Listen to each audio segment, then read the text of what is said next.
All right, so there was a recent news story about a pastor who was accused of cutting members of his staff every time they did something that he didn't like or that didn't live up to his expectations.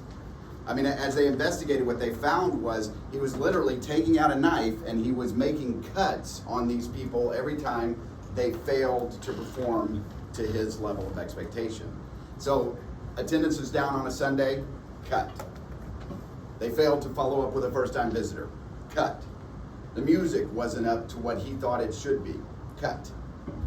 Children's ministry not running the way he thought it should run, cut. Over and over again, he was cutting them. And then as they dug deeper, they found out that he wasn't just cutting the staff, he was actually cutting members of the congregation. Now not with a knife, but with a sword. He was taking a sword and he was just making these huge sweeping swings and injuring members of his own congregation throughout the week. Now the sad thing was, as they dug a little bit deeper, they found out that the staff was then going home and cutting members of their own family. Their spouse, their children, their friends, their neighbors. Anytime anybody did something that they didn't like, that displeased them in any way, they would just cut them. Now here's the good news. That story's not true. I completely made it up. But the truth is that this is happening all around us in a different form all the time. We have the ability to cut each other with our words in a profound way. I mean, this is a truth that Solomon taught his sons in Proverbs 12:18. He tells them that rash words are like a sword thrust, but the tongue of the wise brings healing. So our message today is about the power of our tongue. How we have the ability to harm or to heal with the words that we use, and the necessity that we must be healers into the lives of the people that we are charged with leading and living with. So when we start out, if you look at Proverbs 12:18, the first half of the verse, Solomon says that rash, harsh, thoughtless, reckless, cruel words are like a sword thrust. And what he's telling his sons, you have to remember, Solomon was no stranger to reckless words. He had heard the stories. He had seen firsthand the effects of reckless attacks on his father throughout his time as king. And he wanted his sons, and in turn us, to realize the power of reckless words, how they can harm those in its path. And I love that he uses the sword as the analogy. It was such a recognizable instrument of war during that time that slashed and cut indiscriminately at times anybody in its path. And he's telling his sons, so too do harsh, rash words. Now in contrast, the second half of the verse, he says that the words of the wise bring healing. Again, Solomon had heard the stories of how wise men had spoken wise words into his father's life and brought healing to the land of Israel. His sons who were on the path to power, he wanted them to embrace the idea that they too were to speak healing into the lives of those around him, that they were to speak healing over the people of Israel, and that they were to surround themselves with people that would speak healing into their own lives. Now, all Solomon is saying here is that words matter. They always have. God spoke the world into existence, and he continues to speak truth and love and grace and mercy into the lives of those that follow him. And Solomon is telling us that we must do the same into the lives of the people that we are surrounded by. I mean, speech has been the primary form of communication since creation. I mean, with speech we convey thoughts, we convey ideas, we convey emotion, we convey feeling. I mean, I want you to think about if you've ever had a chance to hold a newborn, an infant, and how when you hold that baby, how we're drawn to speak to it with words of care and compassion, of love and protection. I mean, can you imagine yelling at a newborn, yelling at an infant and telling them how stupid they are for soiling their diaper or for crying because they're hungry? I mean, no. I mean, if you witness this behavior, at best, you would think that person is foolish. At worst, you might be inclined to want to do bodily harm to him or her. But while it's hard for us to even imagine or fathom speaking to an infant like that, we speak to people in our lives like that all the time. We use these harsh, reckless words to bring harm. And that's the thing, they are harmful. They create lasting wounds. I mean, many of you have probably heard at some point the old saying, "Sticks and stones may break my bones, but words will never hurt me." That's not true. They do hurt. They create wounds that can last a long time, a lifetime actually, if not treated. And here's the sad part about it too. They act as a form of a virus.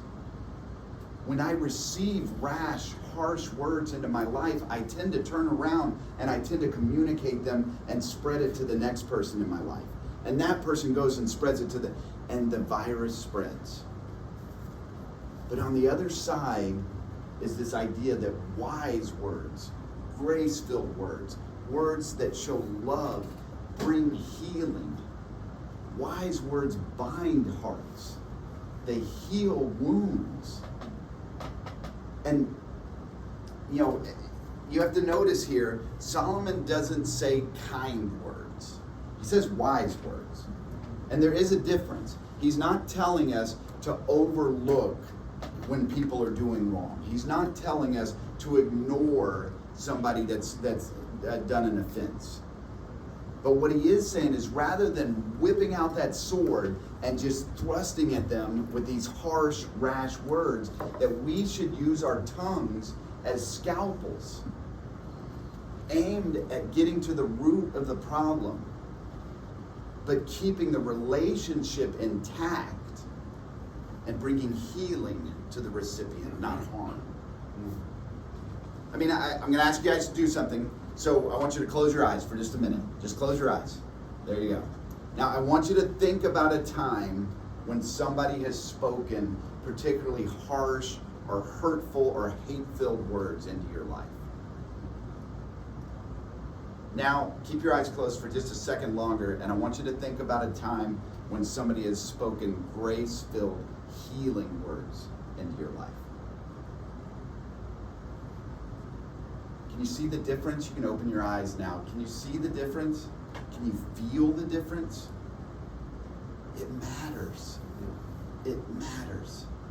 So I'll tell you guys a story. So about 15 years ago, I was the CEO of a software company. And my father-in-law was the owner. And we had our disagreements. We had our conflict. Working with family is never easy. But there was one particular time where we were in a pretty heated conversation in front of our senior staff. And in the midst of this discussion, and I'm using that term loosely, he looked at me and he said, "You're not as smart as you think you are, Jamie." And I was like, ugh. It was just a sword thrust right to my heart. Because see, I didn't think I was that smart. And now it had been confirmed. And I struggled so much with self-doubt around how I could convince these people that I was worthy to lead them, that I had the skills, that I had the ability to lead this company, and not in my job just because I married the boss's daughter. But there was this moment where my father-in-law chose to unsheath the sword, and he cut me. He cut me deep.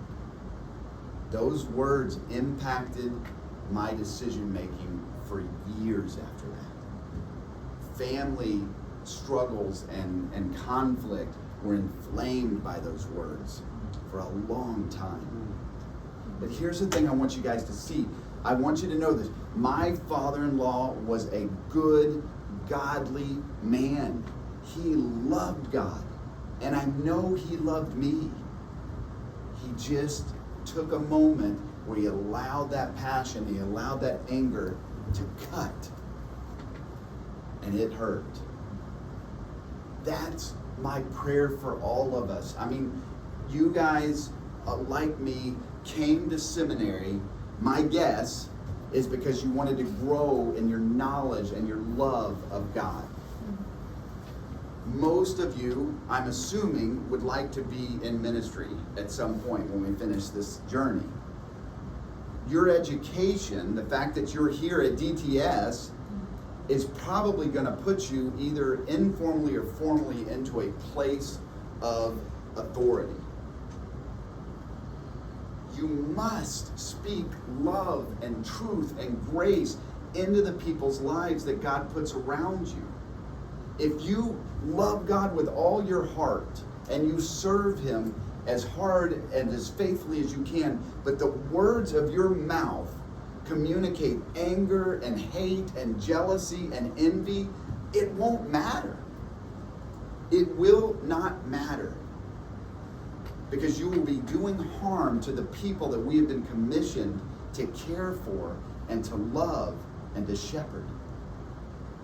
That's all it is. I'm begging us to think about the fact that we are called to be scalpel wielders in the lives of the people that we minister to, not sword wielders. So I'll leave you guys with a redemptive story on this, of how grace-filled, wise words can bring healing.